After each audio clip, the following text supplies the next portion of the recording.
Hi, and welcome to episode 54 of the Beks Creates podcast. My name's Beks, and I'm coming to you from a boiling hot Bristol, where I live with my husband Paul and our 2-year-old Jasper.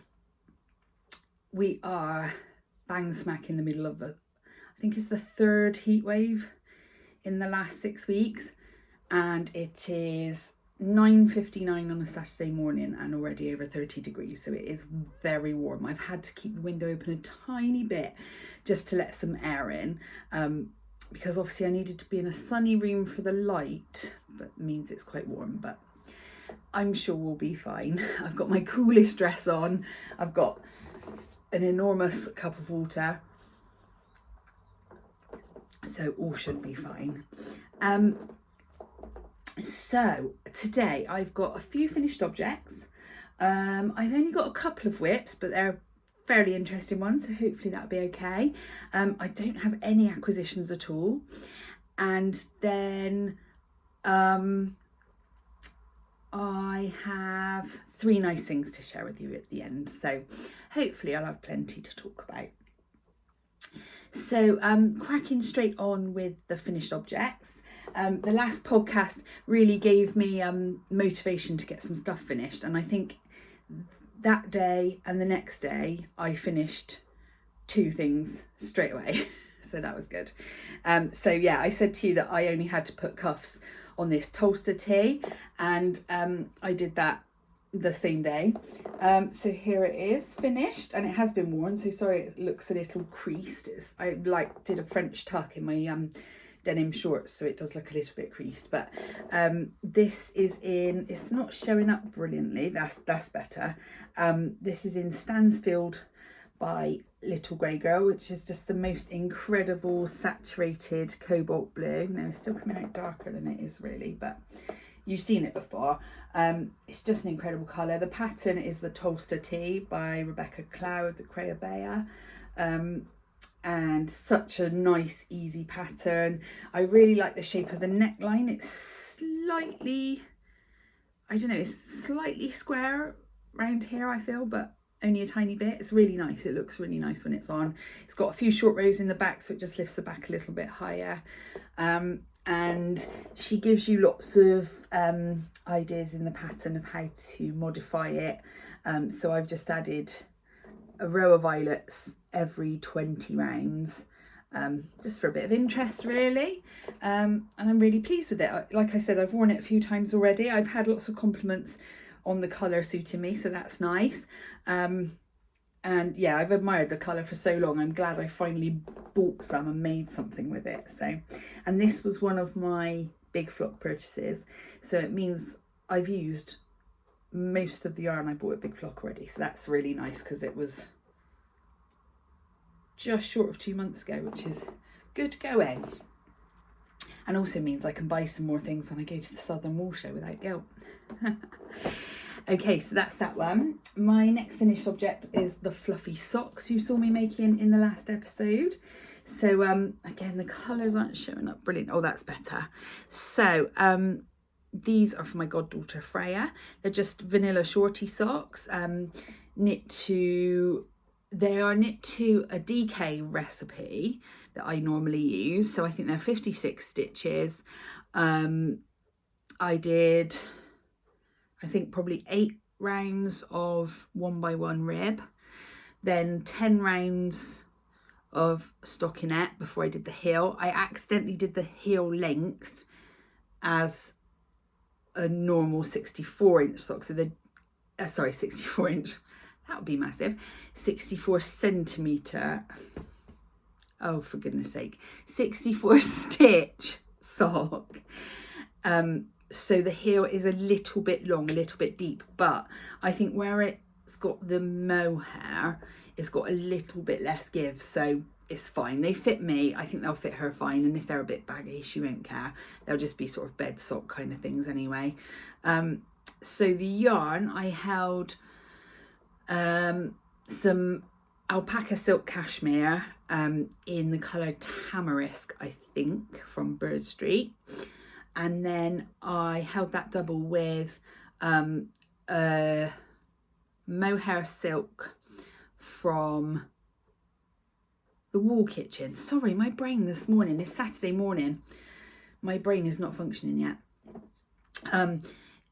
From the wall kitchen called Neon Only, which is just gorgeous. And the pale pink is like really toned down the neon, but it still looks really cool and bright. So they're amazing. I just think they look so pretty. Little pops of green, pink, orange, some sort of bluier greens. They're just lovely. She's going to love these. So that's another pair in the bag ready. Need to crack on with sock knitting for her though. And then last time I saw you, I was working on this, which is the scrap bucket, and I've forgotten the designer. It was like the Passionate Spinner, I think it was called. It's everywhere at the moment. If you put the scrap bucket, SKRA, into Ravelry, you will find it. So I use self-striping scraps, held double with a random, I think it was like a pale green 4-ply from Bird Street. And I think last time I showed you, I'd just done the welt for the drawstring channel. So I carried on. It felt quite quick actually knitting this bit compared to the outside for some reason. Maybe I just had a bit more motivation for it.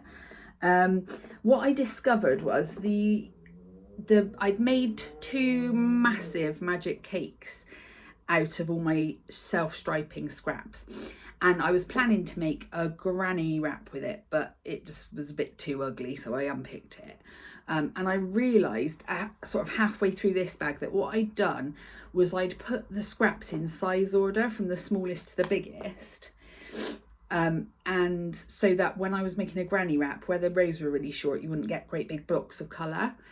So I'd picked up for this one the one that had really big chunks, so the colours don't change very often, but you will see in a minute I've done another one since, and the colour, I used the other cake and the colours changed really quickly, so it's got quite a different effect. Still love this one though, it's really cool, and it's nice because I can remember lots of the socks I made with these yarns, so it's like nice memories. So the pattern has you make some I-cords for the drawstrings, which did take a while. For a minute I considered just using like ribbon or something, but I was like, no, do it.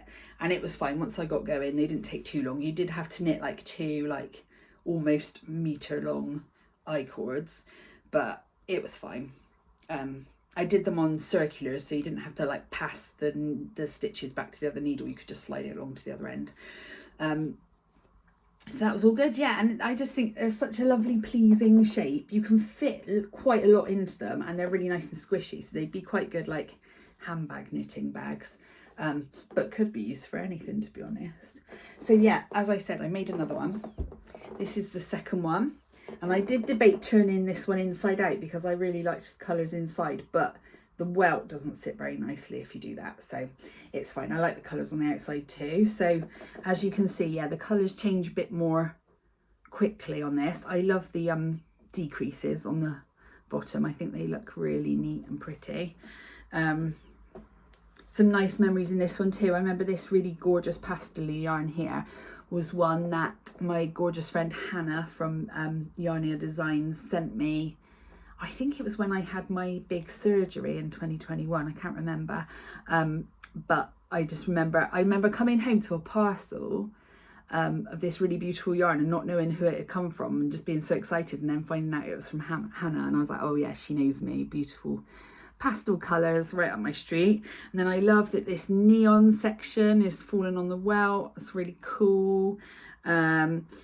This yarn at the top was, I can't remember where it came from, but it was like a Bertie Bott's themed, like what were they, magic jelly beans from Harry Potter. It was a self-striping based on that, and the stripes were really narrow, so it looks really cool on this because the colours change a lot more.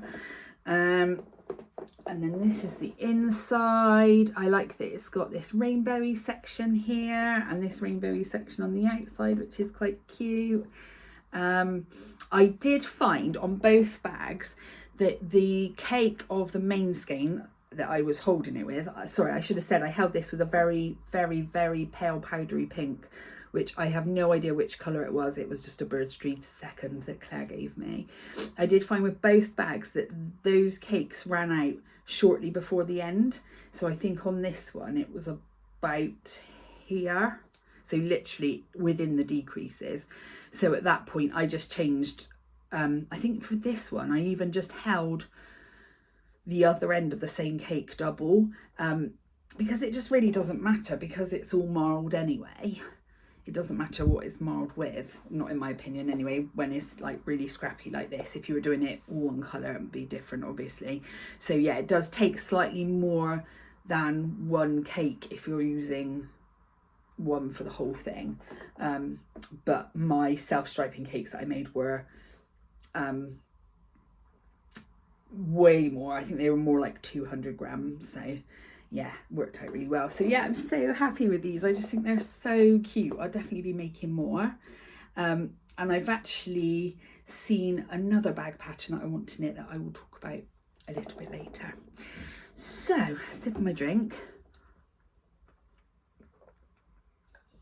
Goodness me, it's so hot.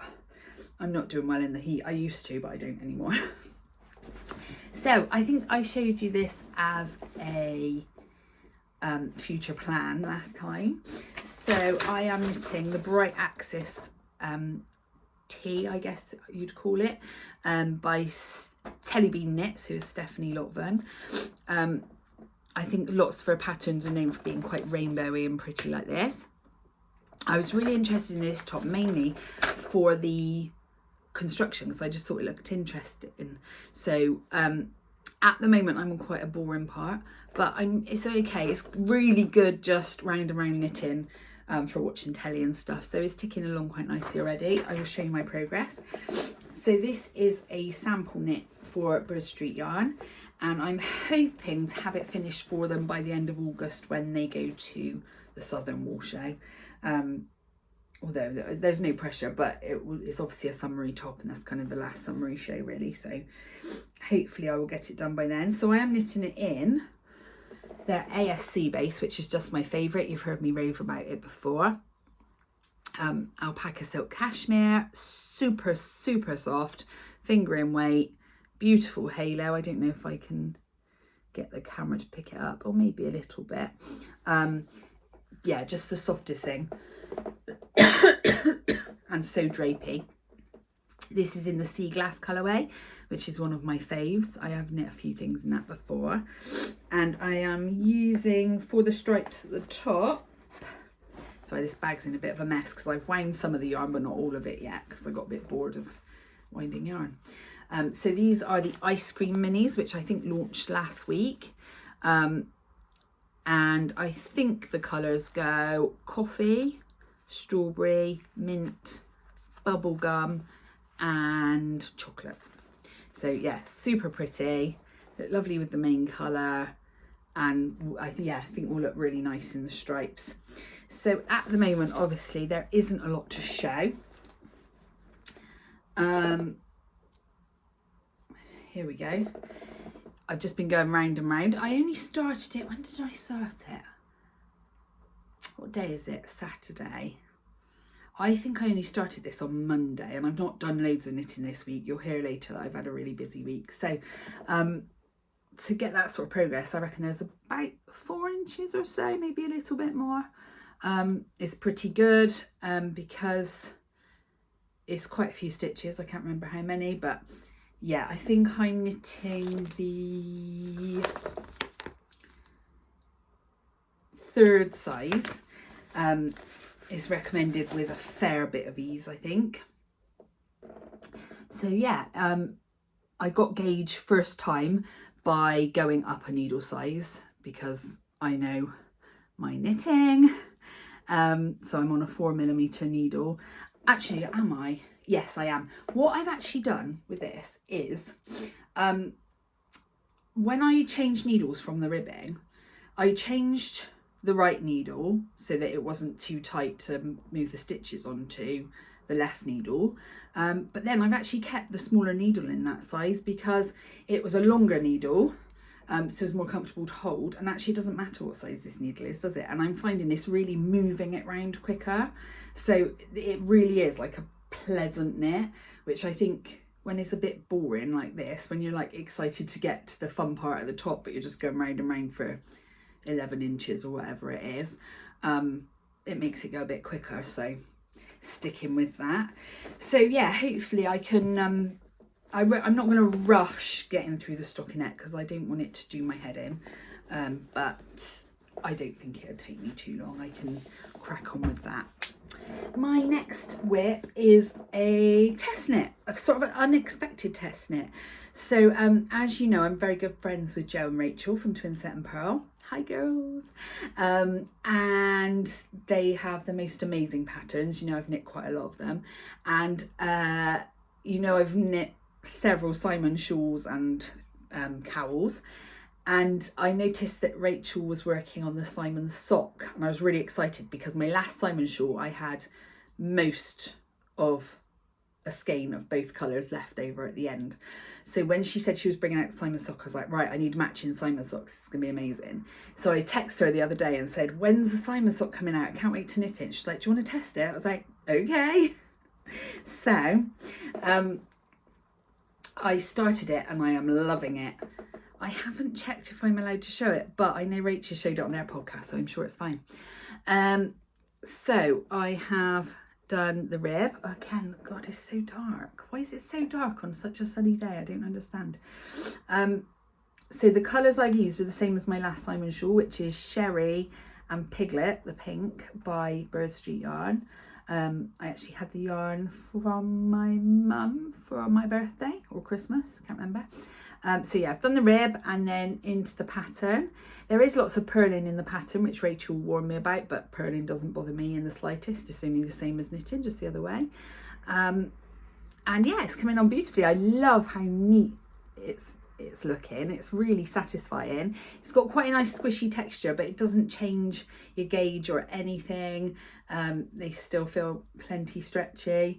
So yeah, I've not done loads of work on these yet, but I am motoring down. There's a cool different heel that I've not tried before. I think it's a short row heel of some kind. So I'm really looking forward to trying that. And I told Rachel I'd be a good girl and do the actual heel she put in the pattern, because I used to test knit for her before and I'd do my own thing, and she was too nice a friend to tell me off for it. So she didn't mind. She had proper test knitters, really. I was just joining in for funsies. So yeah, really looking forward to having these, and these are going to be from me. I know I wasn't really knitting socks for myself this year, but I have to keep these ones. She also said that she was tempted to do hats and mitts, so if anybody wants to message Rach and, you know, hint a bit for me, I want the hats and mitts. So yeah, so that's that. And yeah, that's all I've really been working on. I must get back to my iris tank, but I've not really done anything on that since I last spoke to you. I think it's only been 2 weeks since I last podcast, and yeah, like I said, I was keen to finish the toaster and the socks, and then I finished the scrap bucket and wanted to start another immediately because it was just really addictive, and then moved on to the new cast-ons. So I just haven't got around to it, but I need to knit it because I want to wear it this summer. But I expect after doing a bit of stockinette on that bright axis, I'll suddenly get a craving for lace and want to carry on with it. So, and it won't take me too long.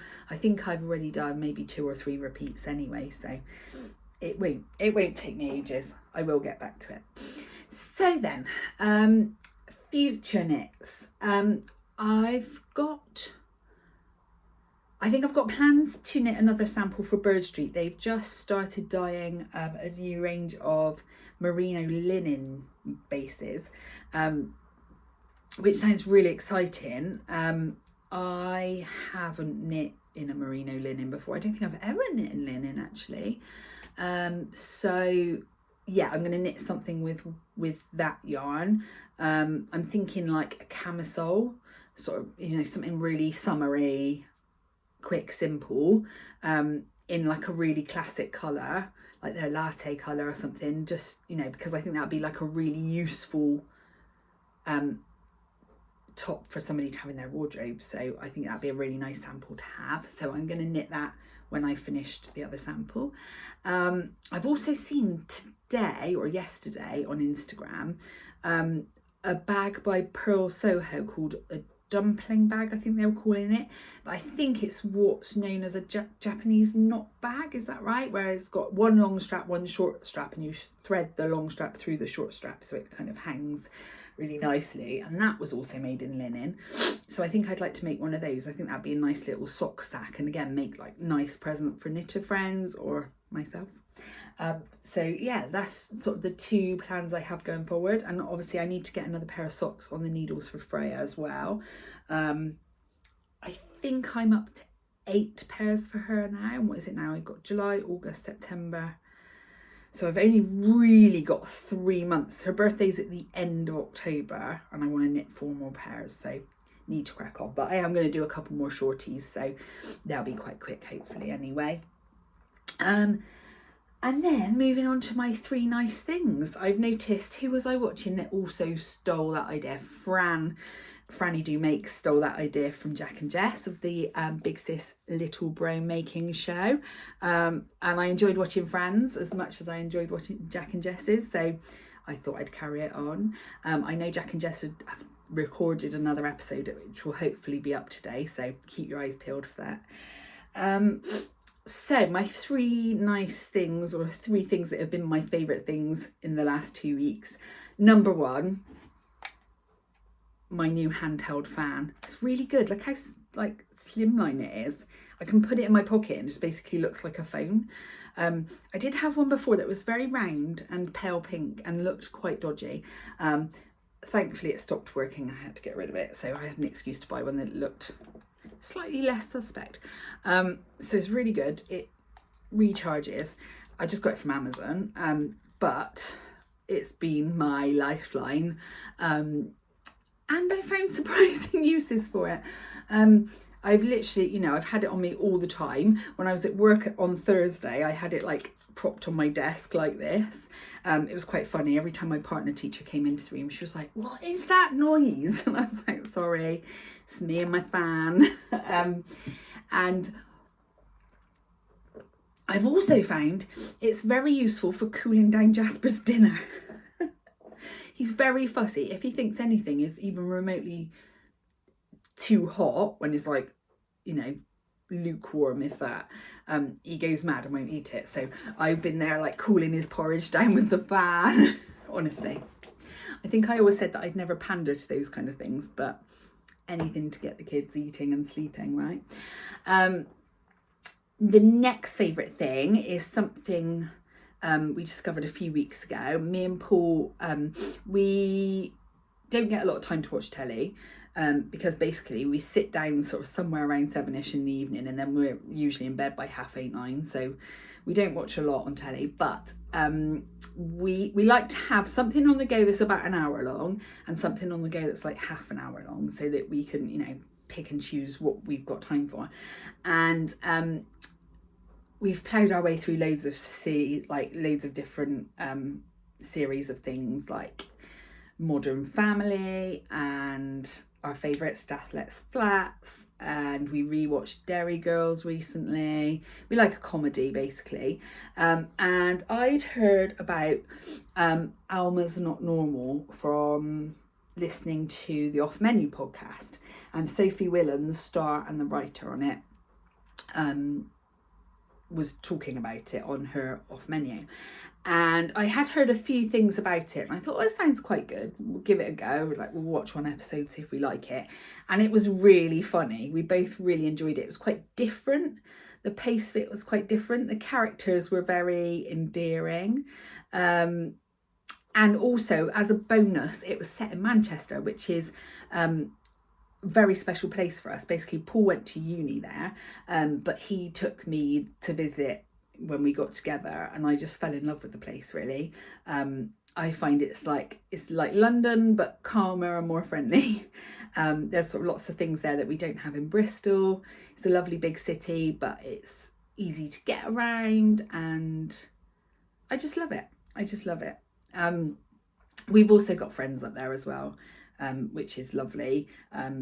Paul's friends from uni that I get on really well with, so we love going up there, and don't get to go there nearly as often as we'd like, but you know, in a different lifetime, if my family and friends weren't around here, we'd probably move there.